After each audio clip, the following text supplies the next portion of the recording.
a time before order was questioned, when the divine power of the king was absolute. But then, one king ruled under a shadow so heavy that history itself seemed to turn against him. His name was Semerkhet, and his reign was remembered as nothing short of a disaster. This is the story of the pharaoh cursed by his own time. To understand Semerkhet's doomed reign, we have to look at the king who came before him, Anagib. Anagib's time on the throne was far from peaceful. Political tensions were rising, and the once unquestionable authority of the pharaoh was showing cracks. The powerful officials in the court began whispering in the shadows, and the priests, the keepers of divine order, watched the throne with anxious eyes. Power was no longer absolute. It was fragile. So when Semerkhet ascended to the throne around 2970 BCE, he didn't inherit a stable, unified kingdom. He inherited a crisis in the making, a nation simmering with unease. The stage was set for a difficult reign, but no one could have predicted just how catastrophic it would become. Semerkhet ruled for a very short time, perhaps only about 8 or 9 years.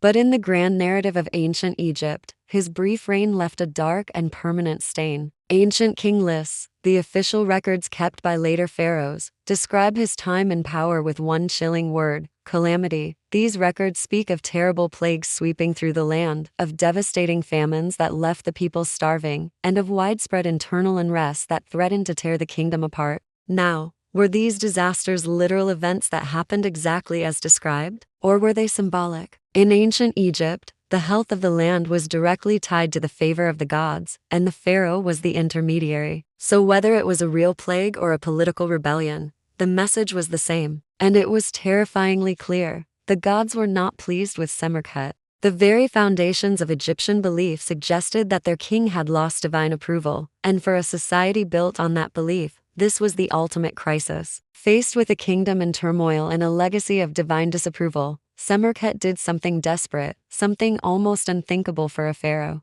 He tried to erase the past. On several stone vessels and monuments, archaeologists discovered that Semerkhet had systematically chiseled away the names of his predecessors, especially Anagib. This wasn't just a simple act of disrespect. It was an attack on history itself. In ancient Egypt, a person's name, their ren, was intrinsically linked to their soul and their existence in the afterlife. To erase a name was to attempt to wipe that person from existence entirely. This was not tradition. This was a radical and shocking rebellion against the established order and the sacred lineage of kings. By trying to rewrite the past, by trying to sever the link to what came before, Semerkhet wasn't showing strength. He was revealing just how desperate his situation was, and how fragile the Egyptian throne had truly become. He was a king fighting not just his enemies, but time itself. When you think of the great pharaohs, you think of their incredible building projects. Khufu had the Great Pyramid. Den, one of Semerkhet's own ancestors in the First Dynasty, was known for his administrative reforms and military victories that strengthened Egypt. But Semerkhet, he built nothing that endured. There were no great temples,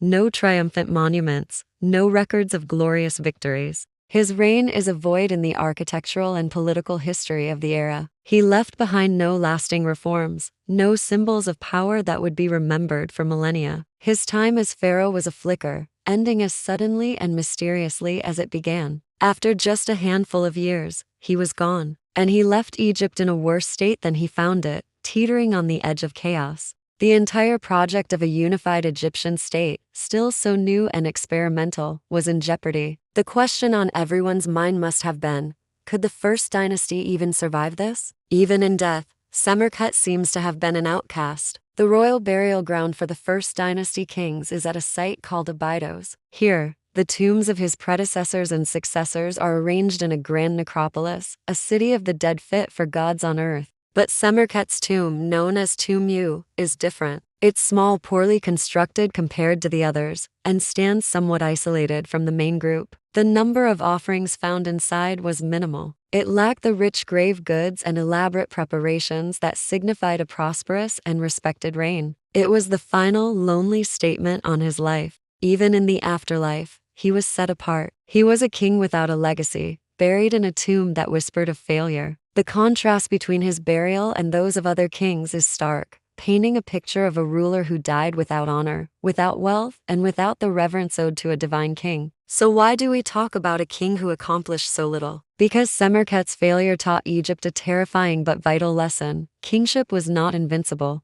The position of pharaoh was not automatically successful. It depended on the king's ability to maintain the cosmic order, truth, and justice. If a pharaoh failed to uphold the rituals, failed to please the gods, and failed to keep the country unified and prosperous, the entire system could break. The divine pact could be shattered. Semerkhet's disastrous reign became a cautionary tale, a ghost that haunted the halls of power for generations. It showed that the pharaoh had a profound responsibility, and the consequences of failure were not just personal, but national. His reign was a stress test for the young Egyptian state, pushing it to its absolute limit. In the end, Semerkhet is remembered not for what he built, but for what he almost destroyed. He is a dark mirror held up to the glorious image of the pharaohs. His story is crucial because it highlights the resilience of the Egyptian state. Out of the chaos of his reign, the next kings, Ka and Hotep II, would have to work tirelessly to restore order, unify the country, and re-establish the divine authority of the throne. Without their success, the entire history of ancient Egypt might have been completely different. The age of the pyramids might never have happened. Semerkhet reminds us that history isn't just shaped by great triumphs and legendary heroes.